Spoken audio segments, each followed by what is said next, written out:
Hey guys, I want to make a quick video here, and I want to give a quick shout out to Scott Richardson. And Scott posted in the comments section that he discovered an article that's saying that a Russian astronomer has concluded in his calculations that there's going to be an asteroid type of object hitting the Earth on February the 16th. And I went to that article and I was amazed. First of all, this is in writing. It's not somebody doing a radio interview or a YouTube video, you know, that they're just talking. This guy actually put it in writing, his calculations.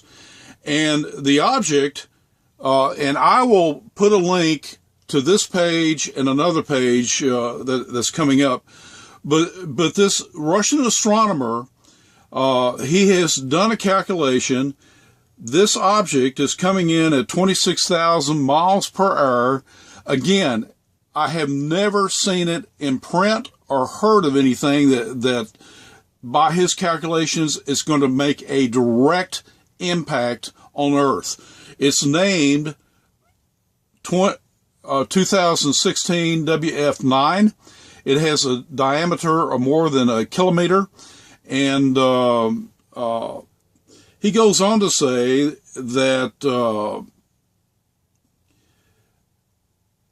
he has seen the data, and they have done the calculations, and the object, NASA has said, and this article came out Monday, January the 23rd, 2017, so 2 days ago when I'm filming this. And this is the name of the Russian astronomer, and there's no way that I'm going to be able to pronounce that name, but I will refer to him as the Russian astronomer. Okay?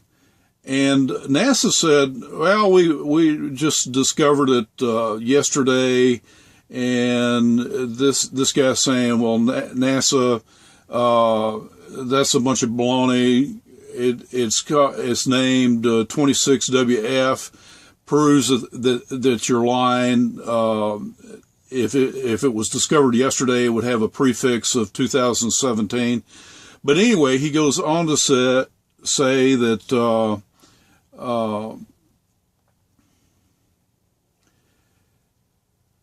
his preliminary data, you know, NASA's saying, well, it's only a little bit over a kilometer. His preliminary data says that it gives a suggestion of a 2.2 kilometer asteroid. And something of that size would have no problem penetrating the Earth. I know with this white on white background, it's difficult to see. I will put a link in this article on the RAPTURE webpage. But anyway, he goes on to say, the thing that interests me, again, it's in writing. He provides his data, puts it in writing, puts his name to it, and saying that it's definitely going to be, according to his calculation, a direct impact. And also the fact that he's calling for it February the 16th of when this is going to make an impact. And he was saying that if it does make an impact, if it hits the Earth, it would hit the Earth with a force of 3,000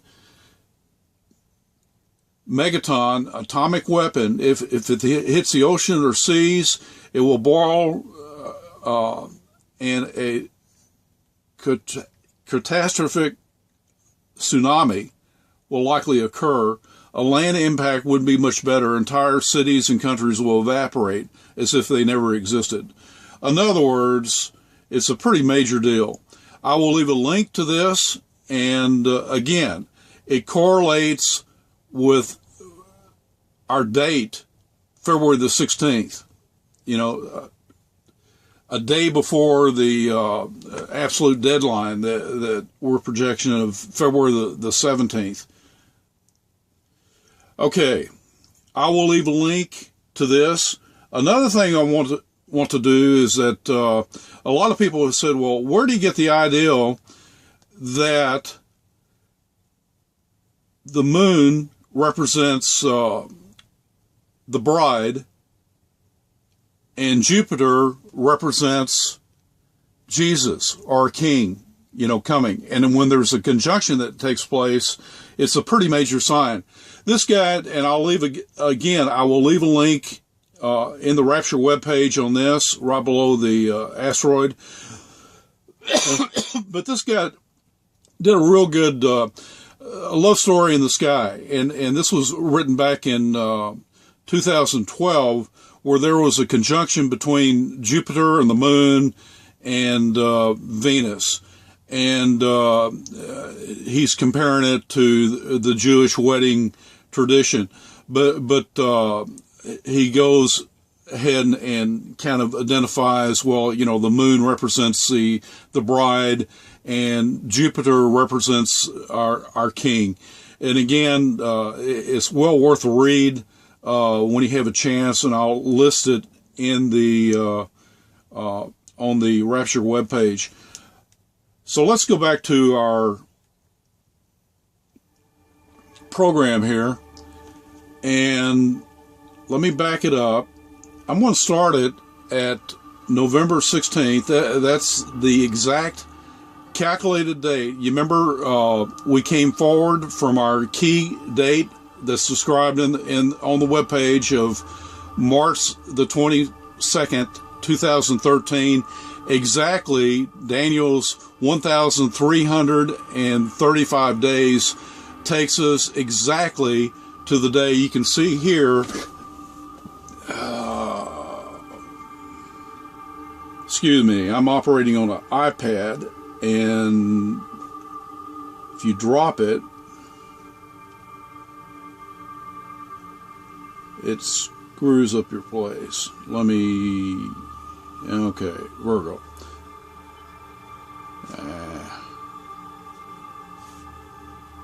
It makes it very, I'm operating on an iPad, it makes it very difficult to do when you're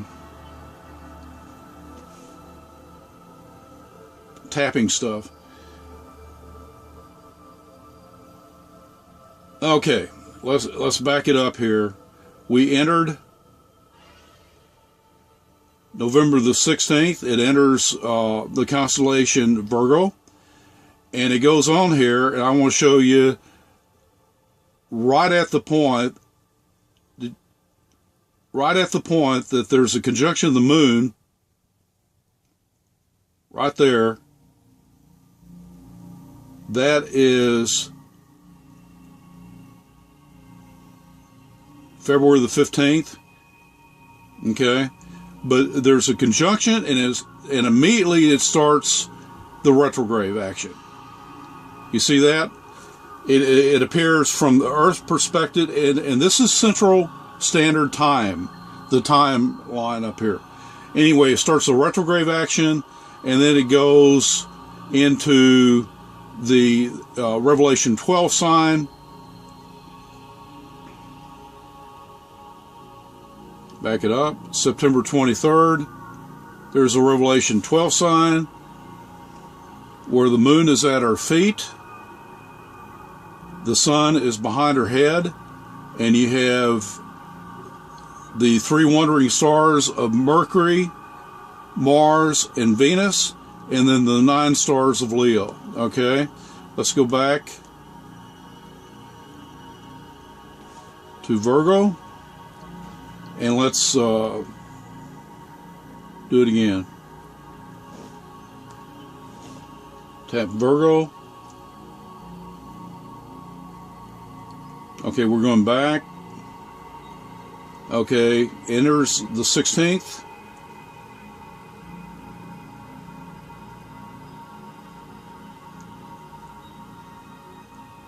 And let me change it to hourly. We're coming up on the 15th. We said again that the conjunction is on the 15th. It's right around 11 a.m. Central Standard Time. And think again, remember that if they got us from Russia, 11 a.m. in Russia, on the eastern parts of Russia, it's already like 1 a.m. on the 16th. Okay? And you notice that right after this conjunction here, it's on the very edge of the womb. Right after this conjunction, let me change it to daily. It starts the retrograde motion right there. Okay? It's starting the retrograde motion, and then it is setting up again for the September 23rd, 2017, the great sign in Virgo, where actually Jupiter is a birthing movement. It's birthing from the womb of Virgo, and it's starting the birth. Guys, what this means is, hey, it's time to get serious with the Lord. Give your life to accept the sacrifice that was made on the cross through Jesus, and get serious with the Lord. God bless, and see you guys in heaven.